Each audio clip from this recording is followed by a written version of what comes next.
I don't know why we even keep her around. She's a worthless dumbass. By next month, she's gone. The words hit me like a sledgehammer. I wasn't supposed to hear them, but there they were, clear as day, floating through the slightly ajar door of the executive lounge. I stood frozen in the dimly lit hallway, my heart pounding so loud I was sure they'd hear it. Inside, Jason Crawford, my boss, leaned back in a leather chair, swirling a glass of whiskey. His signature smirk stretched across his face, confidence oozing from every word. She has no clue. I could fire her tomorrow, and she'd still show up early, smiling like an idiot, thinking she matters. The room erupted in laughter. I felt the air leave my lungs. These were the people I had worked beside for years. Some of them had even come to me for help when they struggled. I had pulled all-nighters to save their deals, smoothed over their mistakes, made them look good. And now, they were laughing at me. Not a single one of them defended me. I clenched my fists. My stomach churned, not with sadness, but something colder, sharper. Rage. Jason continued, completely unaware I was listening. She thinks she's irreplaceable. It's almost adorable. Watch this. Next month, she'll be clearing out her desk, and she won't even see it coming. The room laughed again. I'd heard enough. I turned on my heel and walked away, feeling something shift inside me. It wasn't pain. It wasn't humiliation. It was something else. Determination. Jason thought he could get rid of me. He had no idea who he was messing with. The next morning, I arrived at the office exactly on time. Not a second early, not a second late. Jason was already there, leaning against my desk, sipping his coffee. He gave me that same smug look, the one he always had when he thought he was 10 steps ahead. "Morning, Anna," he said, too friendly. Fake. I knew what was coming. I smiled. Act normal. "Morning, boss." His eyes flickered, just for a second. I saw it, the slight hesitation, the brief flicker of confusion. I wasn't acting like a woman about to be blindsided. Good. He was expecting fear. I was about to give him something else entirely. I spent the rest of the day playing my role perfectly. I took notes in meetings, answered emails, helped my colleagues like always. But beneath it all, I was watching, learning, gathering. I started to notice the things I had once ignored. The way Jason always took credit for my work in board meetings, the hushed conversations behind closed doors when I walked by, the nervous glances from certain team members, the ones who knew what was coming but were too spineless to warn me.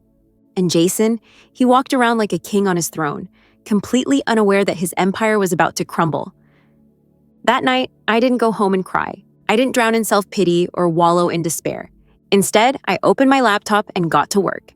Step 1, secure my leverage. I went through my emails, backing up every project, contract, and client deal I had ever worked on. Step 2, weaken his foundation. Jason had spent years building his empire on a lie. He was incompetent, hiding behind the hard work of people like me, and now I was taking the scaffolding away. I reached out to a few key clients, ones who had trusted me, not the company. I didn't say much, just a few carefully placed words about considering my options. Their responses were immediate. "Let us know where you land. We'll follow." Perfect. Step 3, find a way to destroy him. Jason wasn't just some bad boss. He was reckless, sloppy, and, as I soon found out, corrupt. It didn't take long to find the emails, the ones where he manipulated numbers to impress investors, where he promised things he couldn't deliver. And then there were the financial reports. God, he really thought no one would check. I started gathering everything, slowly, methodically. This wasn't just about getting back at him. This was about taking everything he thought he had control over and setting it on fire. Jason thought he had won. But this wasn't the end. This was only the beginning. The day before my inevitable firing, I arrived at the office as if it were any other day. Calm, collected, smiling. Jason was already there, leaning against the break room counter, chatting with a few of the senior managers. His confidence was unshaken, his smirk fully intact. I poured myself a coffee, standing just close enough to hear their conversation. "Tomorrow's the day," Jason murmured, low enough for only his inner circle to hear. "She has no idea." One of them chuckled, another just nodded stiffly. Not everyone found this funny. I could tell. Some of them looked uneasy, shifting uncomfortably, avoiding eye contact. They knew this was wrong, but no one had the spine to stop it. I took a slow sip of my coffee and let the moment settle in my mind. Tomorrow, he would call me into his office. He would smirk. He would lie. He would pretend to care. He would fire me like I was nothing, like I was just another disposable employee in his little kingdom. What he didn't know was that tomorrow was the beginning of his end. That night, before I left the office, I made one final move. I sent an anonymous tip to a financial journalist I knew had been sniffing around our industry. A carefully worded email, not too much, just enough. Enough to make them curious, enough to make them start digging. Then I closed my laptop, walked out of the building, and prepared to set the entire empire on fire. The next morning, I arrived precisely on time. No earlier, no later. Jason was waiting. At exactly 3 p.m., the email came through. "Anna, please come to my office at 3:30. I took my time, finished the report I was working on, packed up a few personal items from my desk, and then, with a steady heart and a knowing smile, I stood and walked toward my execution. Jason was seated at his desk, Denise from HR next to him. Her expression was neutral, but I could see the discomfort in her eyes. Jason, on the other hand, looked pleased with himself. "Anna, please sit." I did. No hesitation, no fear. "We appreciate everything you've done for the company over the years," Jason began, his voice smooth, rehearsed, lies. "But as you know, the industry is evolving. We've had to make some difficult decisions regarding staffing." I nodded, pretending this was brand new information. "Your position is being phased out." There it was, the moment he had been waiting for. I glanced at Denise, who slid a folder across the table. "Severance package, NDA, standard corporate procedure." I didn't touch it. Jason leaned back, studying me. "I know this must be difficult, but you're talented, Anna. I'm sure you'll land on your feet." I smiled. Not a forced smile, not a fake one. A real, knowing smile. "Oh, I know I will." For the first time, his confidence flickered. This was too easy, too clean. He had expected me to argue, to beg, to react. Instead, I was calm, unbothered, and that, more than anything, unnerved him. "So," he cleared his throat, regaining his composure, "we'll need your company laptop and access badge before the end of the day. And of course, we ask that you sign a non-disclosure agreement." Ah, of course. They wanted me gone and silent.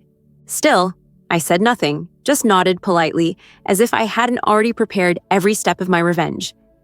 "Just to clarify," I asked, tilting my head, "this decision is final?" Jason blinked, hesitated. "Yes, of course." "Perfect." I stood up, straightened my blouse, and flashed him the most polite, soul-crushing smile I could muster. "Thank you for the opportunity," I said, before walking out of his office and out of his control forever. For the next few hours, I did exactly what was expected of me. I packed up my desk, said polite goodbyes, smiled as if I wasn't about to bring the entire company crashing down. Then, just before logging off for the last time, I sent one final email. Not to Jason, not to HR, to our biggest client. A simple, professional message. "Hi, Richard. I just wanted to personally thank you for your partnership over the years. Given my upcoming departure from Crawford & Associates, I wanted to reach out directly in case you'd ever like to discuss future consulting opportunities. Best, Anna." I hit send. That email alone, more powerful than any lawsuit, more destructive than any corporate scandal. Because Richard Miller wasn't just a client. He was 40% of the company's revenue. And without him, Crawford & Associates was as good as dead. At exactly 5 p.m., I walked out of the building for the last time. I didn't look back. Jason had no idea what was coming next. The next morning, I woke up to chaos. My phone was buzzing. Missed calls, texts, emails. I checked my screen. 6 missed calls from the office, 3 texts from former colleagues, 1 message from Jason himself. Then, at 10 a.m., the one I had been waiting for. "Anna, whatever you did, the office is in meltdown. Richard Miller just pulled out of his contract. Jason is losing it." I laughed out loud. Richard had seen the writing on the wall. No me. No stability. No stability? No reason to stay. Jason had taken me for granted for years. And now he was realizing just how big of a mistake that was. By noon, another message came through. From Jason. "Anna, we need to talk." I ignored it. By 3 p.m., the cracks were turning into fractures. The CFO had locked himself in his office, frantically crunching numbers. The legal team was scrambling, trying to figure out how to stop the hemorrhaging. And Jason was making desperate phone calls to every client, every executive contact he had. But it was already too late. The whispers were spreading. Clients were fleeing. The industry was watching. And worst of all, Jason had no idea who to blame. Not yet, but he would soon. He would realize this wasn't bad luck. This was me. The cracks had turned into full-blown fractures. By the time the industry caught wind of what was happening, Jason Crawford's empire was already crumbling beneath him. The whispers that had started as subtle doubts among clients had spread like wildfire. Investors were getting nervous. Executives were having closed-door meetings without Jason. Employees were watching the walls shake and wondering if they should jump ship before the whole thing collapsed. And me? I was watching it all unfold from the other side of the battlefield, with a front-row seat to Jason's downfall. By Monday morning, the first real blow landed. At 8:15 a.m., my phone buzzed. A text from Liam, one of the only decent people left at Crawford and Associates. Holy Anna! Jason just stormed into the main office. He looks like he hasn't slept. I swear he's about to combust. I smirked. Good. Jason had spent years sitting in his overpriced leather chair, barking orders, making employees feel small, treating people like they were disposable. And now, he was the one unraveling. By 9 a.m., it was officially a crisis. Emails started going out. High priority, URGENT, all staff memos. Jason was scrambling, trying to do damage control, trying to stop the bleeding, but he didn't realize there was no stopping it. Because the real problem was Jason himself. His first instinct, of course, was to blame someone else. At 10 a.m., he held a meeting with the senior executives. I already knew exactly how it went down. He walked into that conference room with his usual arrogance, expecting them to reassure him, to tell him it was all a misunderstanding, that things could be fixed. But this time, no one had his back, because Jason had built a career out of taking credit for other people's work. But now, there was no one left to cover for him. He had fired the one person who had been holding everything together. And now, without me, his entire house of cards was collapsing. At 12:30 p.m., another text from Liam. Legal is in full panic mode. Jason's trying to strong-arm clients into staying, but it's just making things worse. Everyone is starting to realize how screwed we are. I sat back in my chair, twirling my pen between my fingers. Everything was happening exactly as I had planned. Jason had spent years pretending he was irreplaceable. But today, he was realizing the truth. By 3 p.m., things had gone from bad to worse. Jason had locked himself in his office. His assistant, usually chipper and composed, was now a bundle of nerves, whispering frantically to HR. And then, the final blow landed. At exactly 3:45 p.m., a new email hit the inboxes of every major player in the company. Subject: Urgent emergency board meeting at 4:30 p.m. Jason had spent years thinking he was untouchable. Now, his own board was about to push him off the ledge. By 5 p.m., it was over. Jason had been summoned to the boardroom. Every senior investor, every high-ranking executive, all of them were there, waiting. He probably walked in still trying to play it cool, thinking he could talk his way out of this, thinking that he could lie, manipulate, spin the situation in his favor. But this time, no one was buying it. Gentlemen, Jason started, forcing his usual smirk. I know things look unstable right now, but I have a plan. Enough! The voice that cut him off was sharp, cold, unforgiving. It belonged to Walter Green, one of the company's top investors, a man who had spent millions backing Jason, believing in his leadership. And now, that belief was gone. We've already spoken with our top investors, Walter said, his voice heavy with finality. This isn't up for debate. Jason's face dropped. Excuse me? Another executive leaned forward, arms crossed.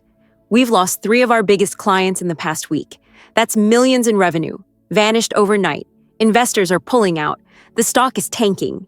Jason, do you even realize the damage that's been done? Jason's grip on the edge of the table tightened.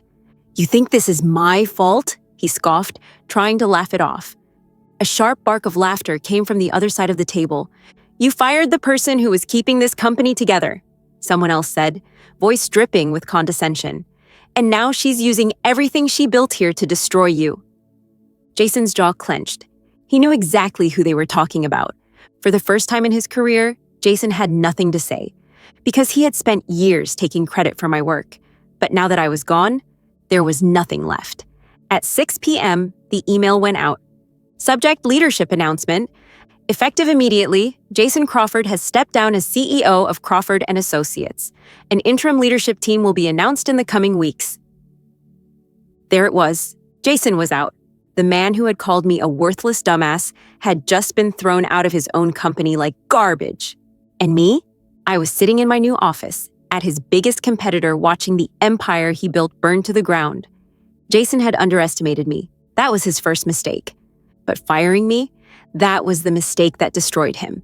At exactly 5:30 p.m., as the dust from Jason Crawford's spectacular fall was still settling, an email hit my inbox. Subject: let's talk.